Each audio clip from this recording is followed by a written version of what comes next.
And good evening to everybody, and thanks for making it again. We have all the usual suspects, so I know I'm going to get a grilling at some point in the show for sure. I've got a couple of suggestions from people to start the show off very, very briefly before I hand it over to questions and comments. And the first was from Lauren, who will probably be watching the show. She's on duty. She's one of our heroes of the NHS, works in a senior position in the National Health Service, so that's why she can't be live with us. And she's doing a thesis, and anybody who's done a thesis will know what a back-breaking job it is. And she would be the first to say that she's struggling, getting the final drafts done. There comes that final moment, which we've talked about before, where you have to press the submit button and you never know what's going to happen after that. So she stumbled across Taoism, which is spelled T-A-O, Taoism or Tao. And I've seen so many quotes from Tao, but I never really knew what it was. So as usual, I thought I'd have a quick look and see what I could find out. And about 3 hours later, I realized it was lunchtime because it was really interesting. It's around about 3,000 or 2,000 years ago, the world went through this sort of early Renaissance, and there were so many different philosophies and religions springing up all over the world. And my guess was, a bit previous, was that Tao was a branch of Zen Buddhism or something like that. And once I started to get into the research, I realized that it's not as simple as that, there were so many different sort of faiths and philosophies, but they were all sort of interconnected with each other. And Tao is pretty unique because not only is it a philosophy, but it is also a religion. That is unusual. And the principle of it, I guess, is they often talk about it as the path or the way. And these were fairly new thoughts at the time because they were saying the kind of things that we say on our show. That we must, it doesn't help to over-control, to over-plan. It's all about being in the flow and dealing the best way you can with what shows up in the moment, because the moment is all we ever have. That is our chance. That moment we have is our chance to be daring, creative, brave, bold, inspired, because once that moment is gone, we've lost it forever. And it contrasts quite sharply with Confucianism, which again is a set of dogmas and principles that people are supposed to follow if they want to have the life that they deserve and which they wish for. And we've talked about that as well, because there's no doubt that all of these things work, and all of the various therapies that we have experience of, and some of us practice these ourselves, know that they work. But my work is to try and go beyond that, beyond the recipes, and say, now look, trust yourself, because you do not know. None of us know how awesome we are and how much higher we can raise our game and our performance. And that's all about being an elite performance coach. And I know for sure everybody's got at least one level, and usually more. And it won't come from spending more hours necessarily practicing. I mean, practice is important, but there's other stuff as well. And it's this letting go thing, being the person that we can be. And so Lauren was telling me about her thesis, and she said what she found was the only way to get through it was to just set herself a little task every day. And this has stopped her getting stressed about it. It's made sure that she kept to some kind of a deadline. And I know that would be in Taoism. And we've talked about it before, I think, perhaps, where we talk about taking baby steps or setting ourselves up for small victories. If you run your life by just, you have this one big victory you're going for, the Olympic gold, statistically, there's quite a high chance you're going to be disappointed. But if you have the little goals going along the way, like I'm going to do these training reps every day, and I'm going to change my diet this way, that day, and little things like that where we can tick the boxes, it makes us feel good and it keeps us moving forward. Because so often when we see the big picture, and it's usually a huge picture that we make in our mind, we get overwhelmed. And an example that I've used for quite a few years now, but it always seems to work, is if I asked you to build an aircraft carrier in your back garden, would you take on the project, or would you say that it's possible to do it? Well, almost everybody would say no, because straight away they'd say, well, my garden's really small for a start. I couldn't get an aircraft carrier in for sure. Some of you might say, well, I wouldn't know where to start with an aircraft carrier. I don't even know what one looks like. But there'll always be one person who will say, I see a lot of problems here, but I also see some possibilities. And maybe I'll go out and I'll research an empty dockyard. The docks are pretty empty at the moment with the economic turmoil we're going through. So you could probably get one pretty cheap. They might even offer to do the work for nothing, who knows? But you can make a little step. And we've also talked in this context about buying the ticket to Bombay. These mountaineers who didn't know how they were going to climb Everest, but at least they knew how to get a ticket. And once they bought that ticket, even before they'd left the States, things started to get behind them. Invisible giants we've mentioned, other people stepping up to the plate, and of course fate. And the world is never, we can anticipate what the world's going to be like tomorrow or next month or next year, but they're only really hallucinations. We just don't know, now more than ever.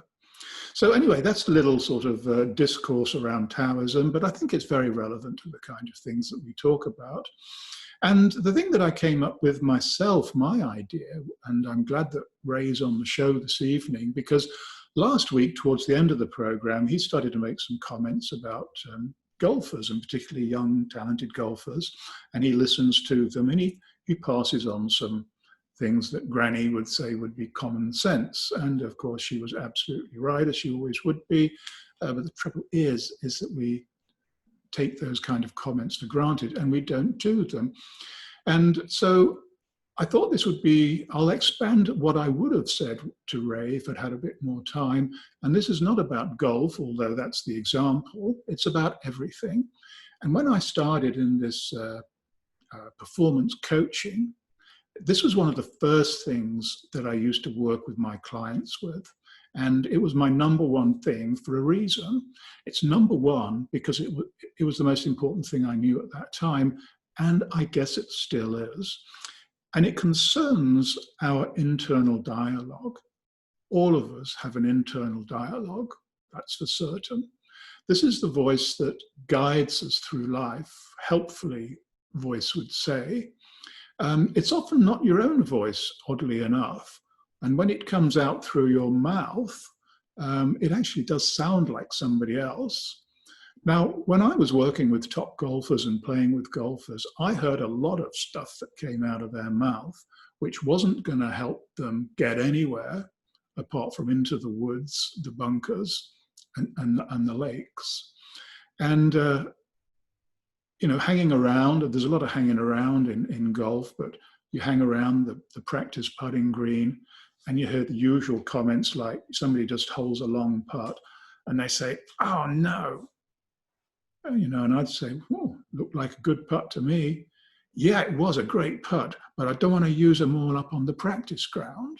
Now that's not smart thinking because unconscious mind takes that on board. And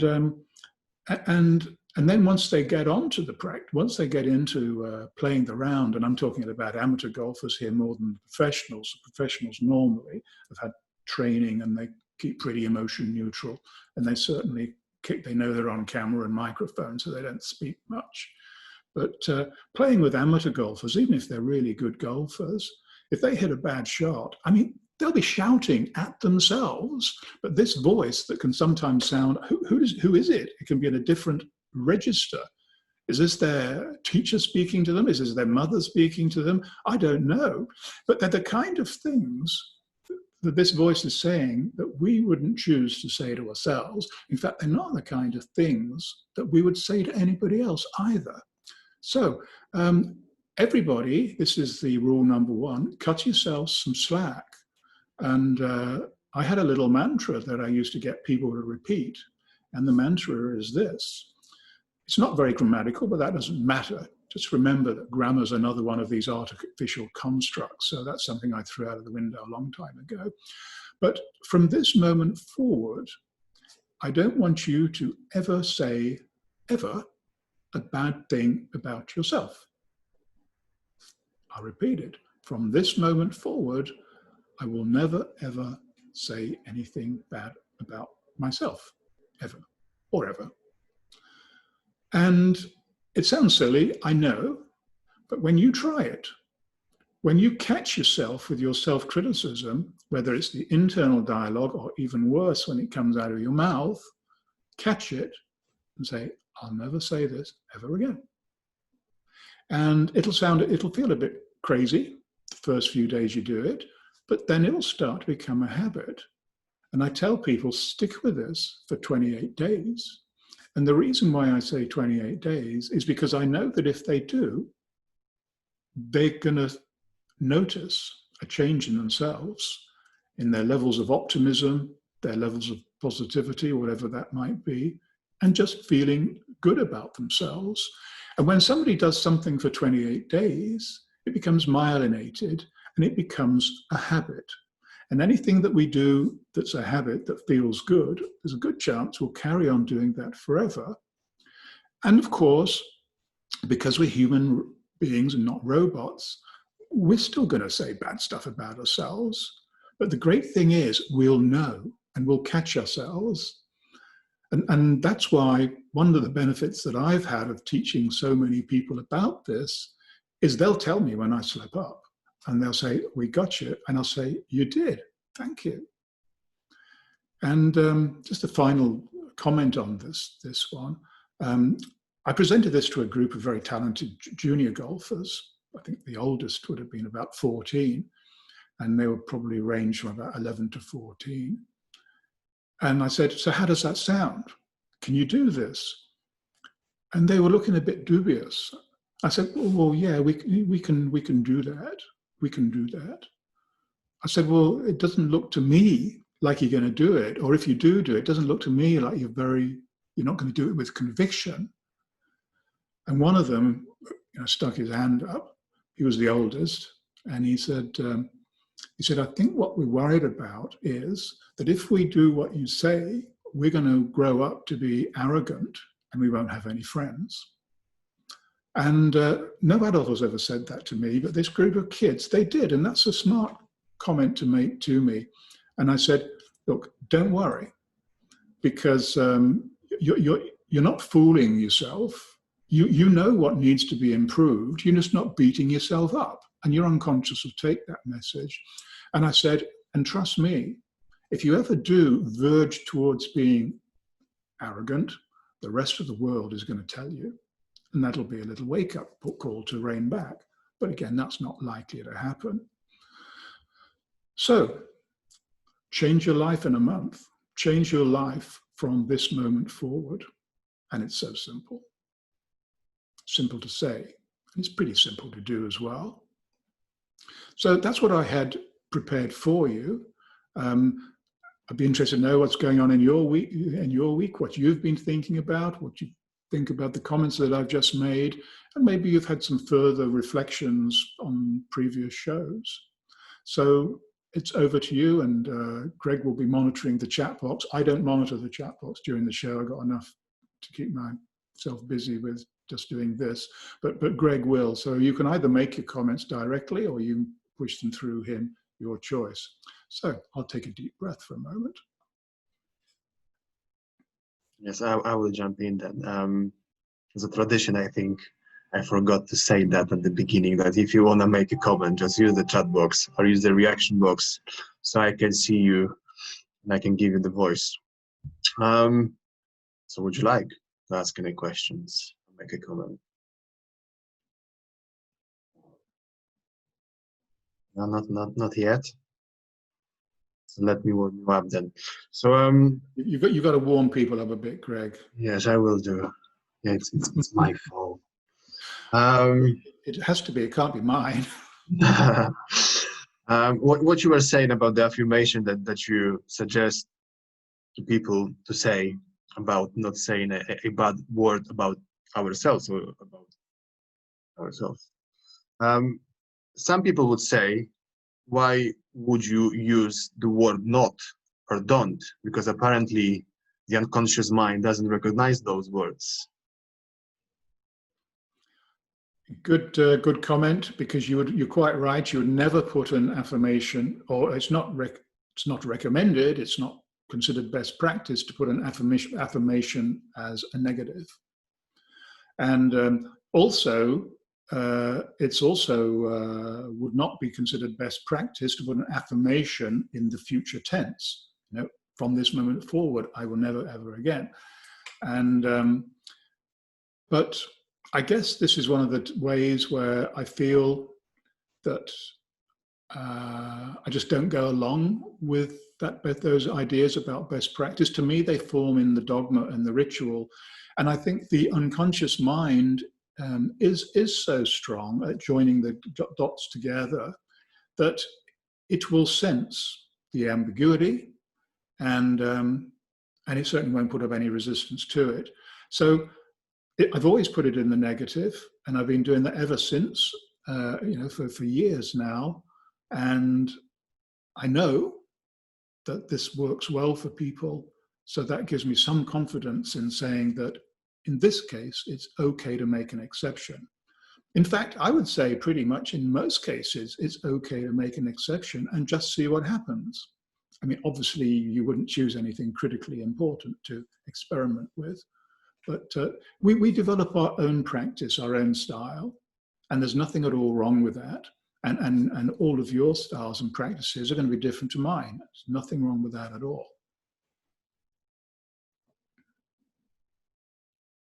So would you say that an unconscious mind kind of recognizes or senses the energy that our words convey? It doesn't necessarily need to get that not and don'ts. They just, it senses that what we're trying to say actually by the words. You're right. I believe that it does. Because remember again, that words are an artificial construct.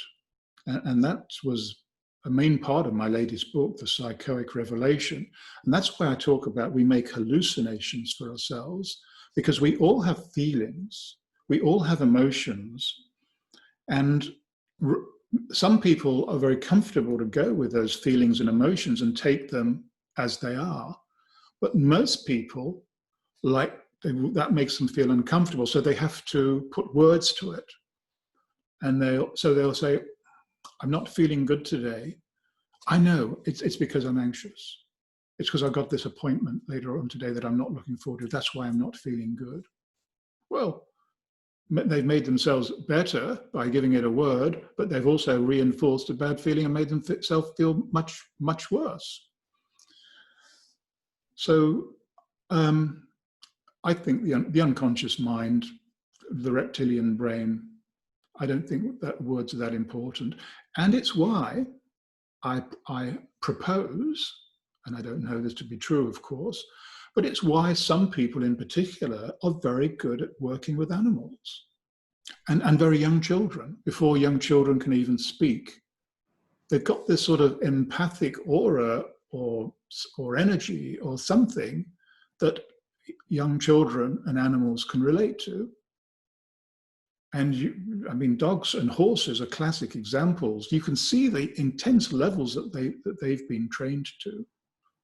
And often it's not through, I mean, they don't speak English or Portuguese or Brazilian or German, yet they all seem to know what to do once they've got used to the person that is bringing them up and training them.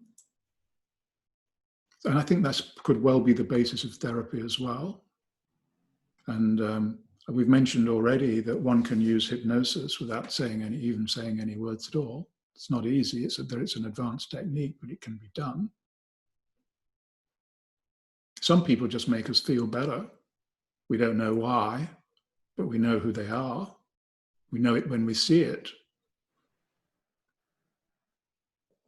So, two pretty good comments, Greg. Love to hear from you.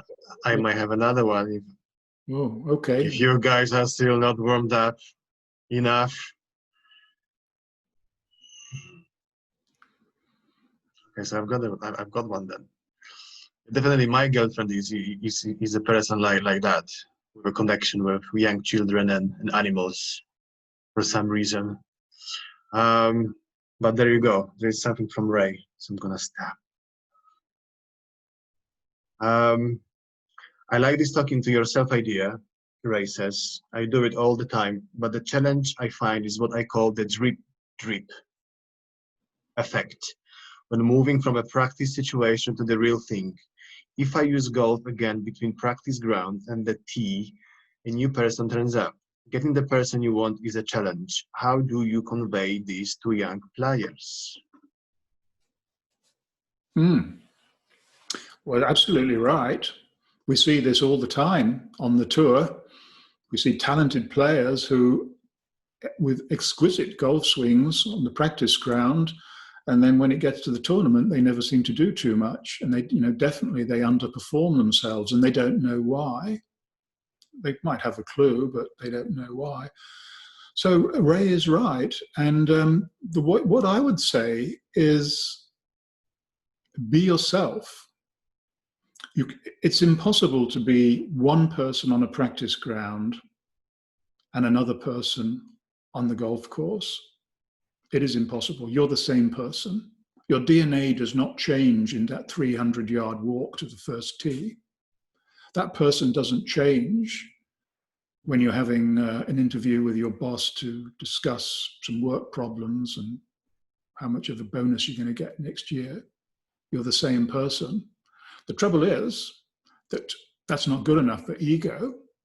Ego is perfectly happy for you to be hitting balls on a practice ground, perfectly happy for you to be an acrobat in a circus up in the top, high up, as long as you've got a safety line. Anybody can do that.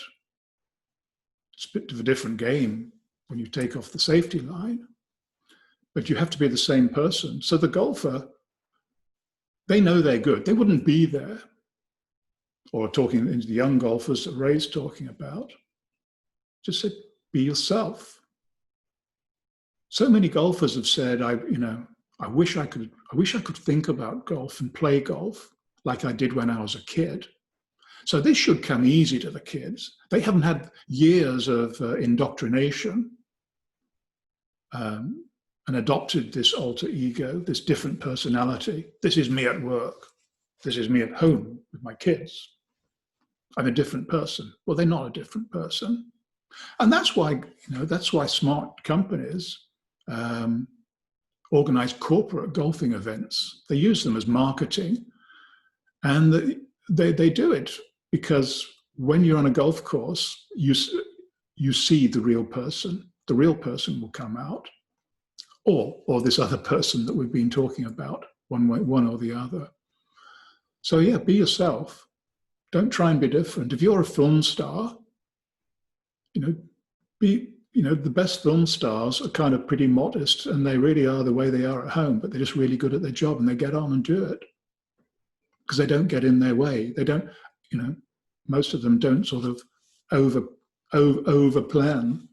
There's a different personality they're expected to play their part because it'll come naturally to them. As Shakespeare said, we go through life and we all play so many parts.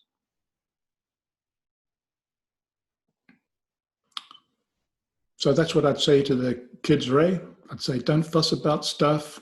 Remember, you're going out there to have fun. You've hit plenty of great shots.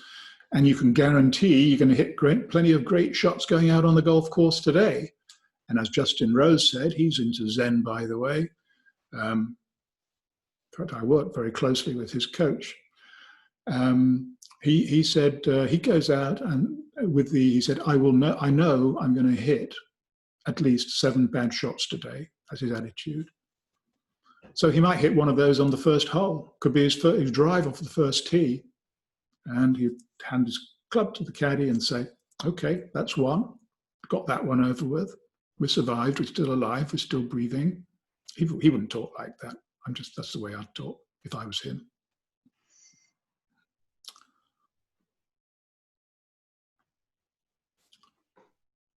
Okay, what else have we got? Be careful, it's Christine now. Oh gosh, I've got to go somewhere. I'll leave you to answer this one. Okay, I'm ready. Hello, everyone. Steve, you mentioned the word hallucination. So immediately into my mind popped into the idea is, when is visualization, when does it become a hallucination, and when does it become a delusion? And along with that is the idea that, I don't know much about it, but I believe there are therapies which help people to come out of themselves by taking mind-altering substances to sort of free up and get rid of the, all the stuff that's accumulated. And I wondered what your thoughts were about those things, those 2 points. Well, those are pretty deep questions, and I'll start with how you finished. The shortcut through the ages has been to take mind-altering drugs, and the very popular drug at the moment amongst certain circles is ayahuasca. And there are actually holidays you can go to in South America, where you go to these retreats, and there will be a shaman there, and you will be initiated into ayahuasca. Now, I haven't done any of these things, so I'm only talking from what people have told me. But they say that it's a very spiritual experience, but also quite terrifying, because you haven't got a choice of, are you going to let yourself go, because you're under the influence of this drug, and you can have revelations and hallucinations. And but they say that it helps you connect to your spiritual self. So I don't know whether it does or not. And when I was younger, people were taking LSD a lot, acid, and in fact they probably still do. And in fact, some of the younger generation clients that I work with, they very often ask me, what are my views on microdosing? This is particularly popular in California, I'm told, where people, they take hallucinogenics, but in much, much smaller doses. And again, I can't really answer those questions because I don't know. The only thing that I would say is that anything you can get from a drug, you can get inside your own head.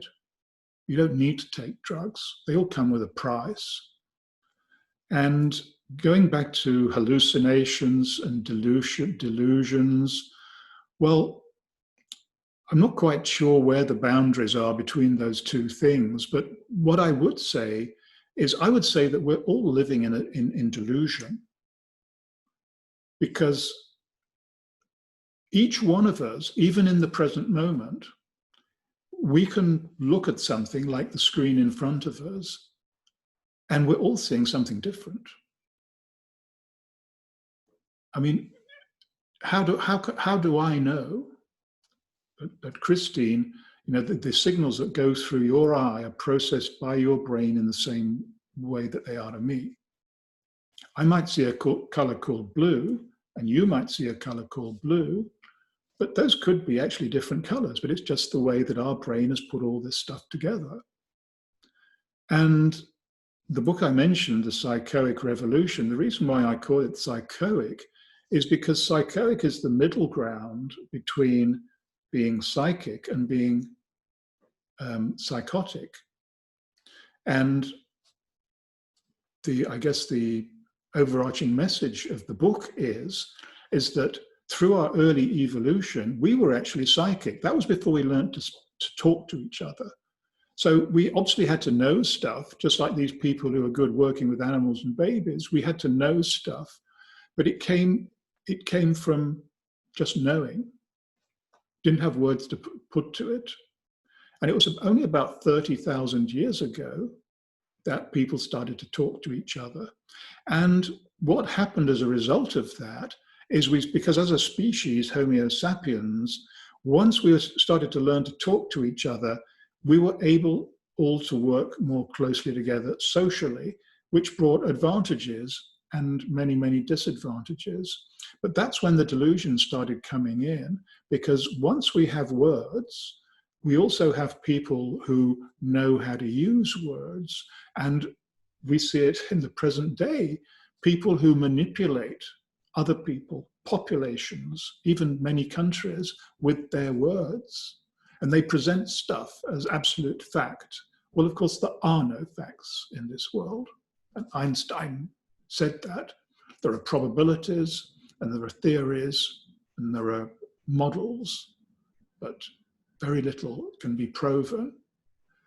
And we've talked about, how we all sort of worry about stuff in the future.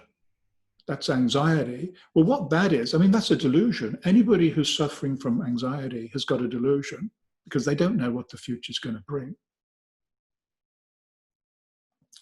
And when I was working with golfers, the first book I wrote was called Play Magic Golf.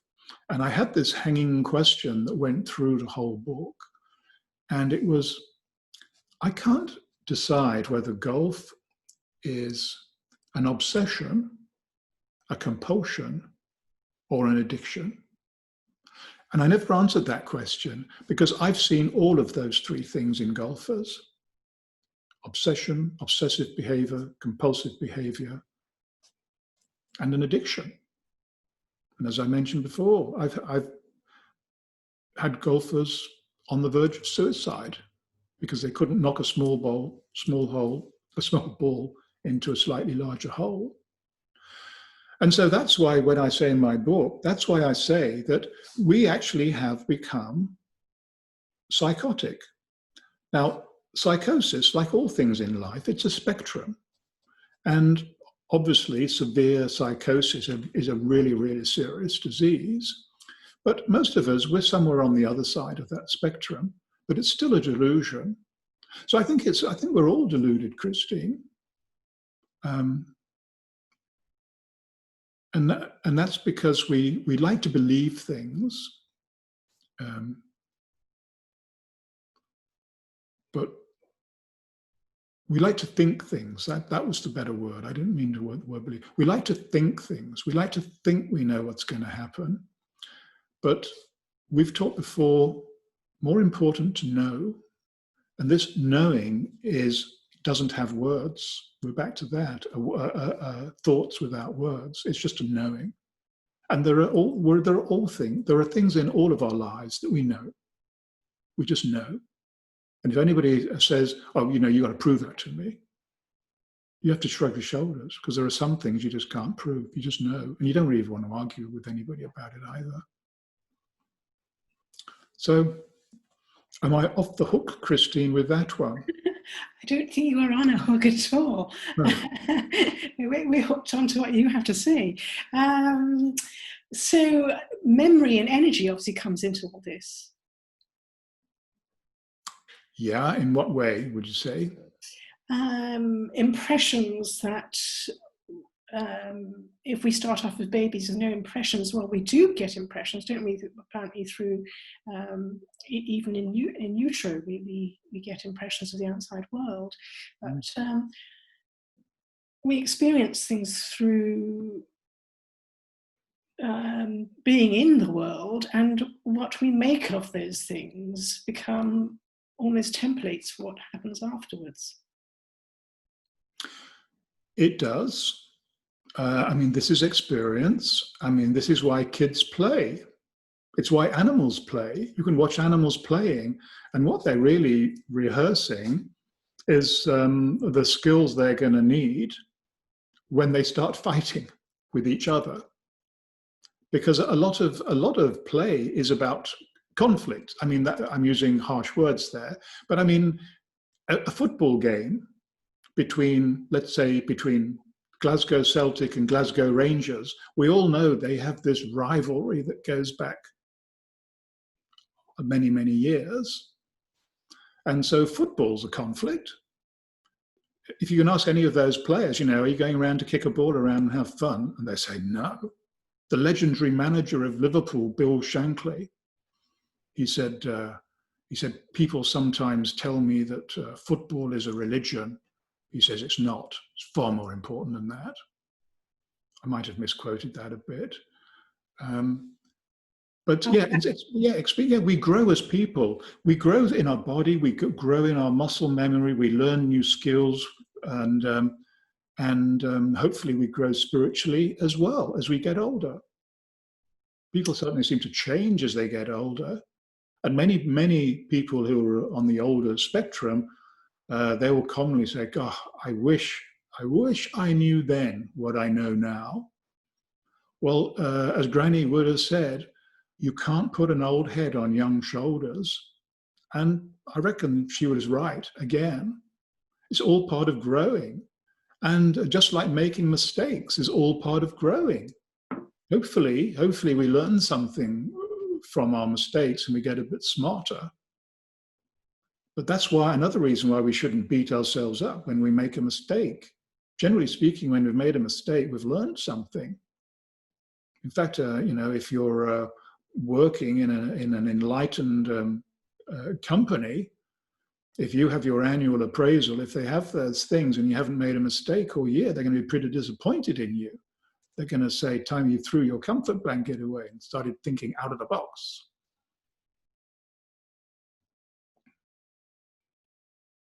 Okay, any other comments?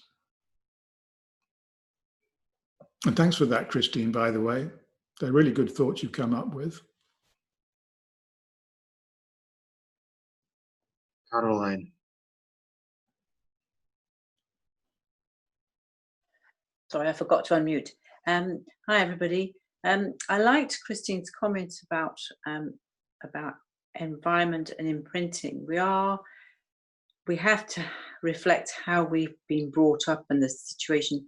So how many people, if you've had a very harsh upbringing and you've learned that life is very difficult, how many people can take stock and think, oh, there might be a different way of thinking of things, and how easy is it for people to change their thinking and behaviors? Well, thank you, Caroline. So many people certainly have very harsh upbringings. And some of those people go on and become wonderful role models for the rest of the world to admire.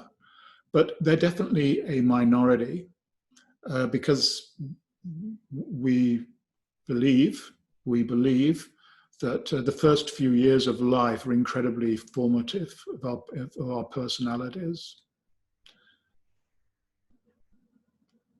But I think when people who've had these harsh upbringings are adults, the only way they're likely to change is in their circle. They see that it doesn't have to be like that, and it can be this sort of flashlight moment, flashbulb moment, and that's why why self-development now is such a big thing in the West. I mean, the sales of books, as you all know, is in this field is booming because people are looking for answers. I'm not sure that any of us are getting the answers, but we don't stop looking, and that's good because we can always, as I said, raise ourselves one level, even if not higher than that. But the best example that I can think of is the boxer Floyd Mayweather. Now, I keep talking about my books.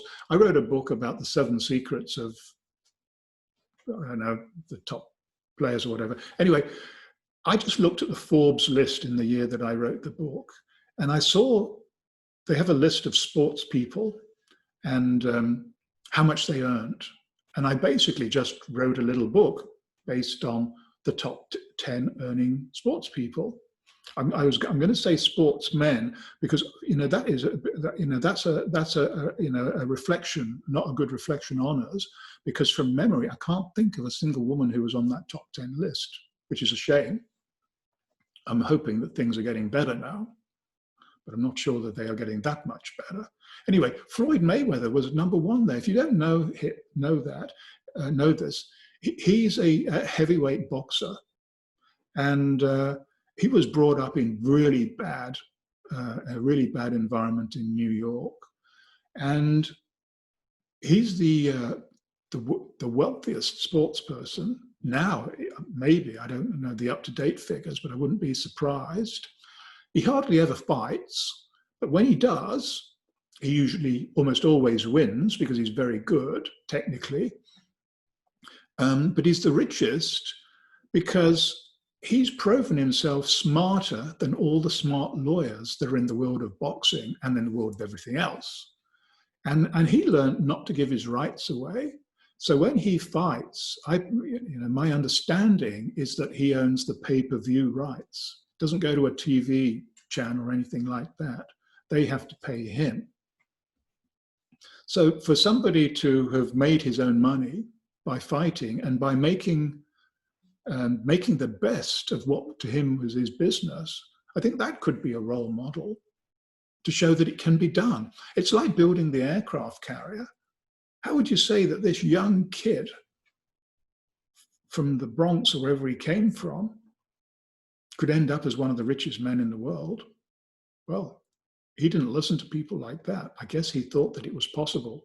Maybe he didn't even think about it at all. He just did it. So there we are, Caroline. That's your question. No question that people can be scarred by their early years. But it's a bit, I think we mentioned some of this last week, but as adults, to go back and keep blaming our upbringing for everything, it doesn't help. We have to move on, from that. That's the history, painful history as it is. Anyway, thanks for the question and the comment, really. Okay, Greg, we're pretty much up to wrap time. There's time for one quick question, but I don't see any hands up on the small screens that I can see. So I think that's a good place to end. We've really been on a roundabout journey. We've certainly been on a path to where we'll never know. But it's okay to take a few wrong turns as well, because the path will always lead us somewhere. As long as we still keep going a little bit higher, we can't be going far wrong. So thanks for turning up again, giving us your time. Thanks for your questions and comments. And we'll be back next week. As always, feel free to give me your views on what you'd like to see in the next show, and we'll see what happens. Anything can happen.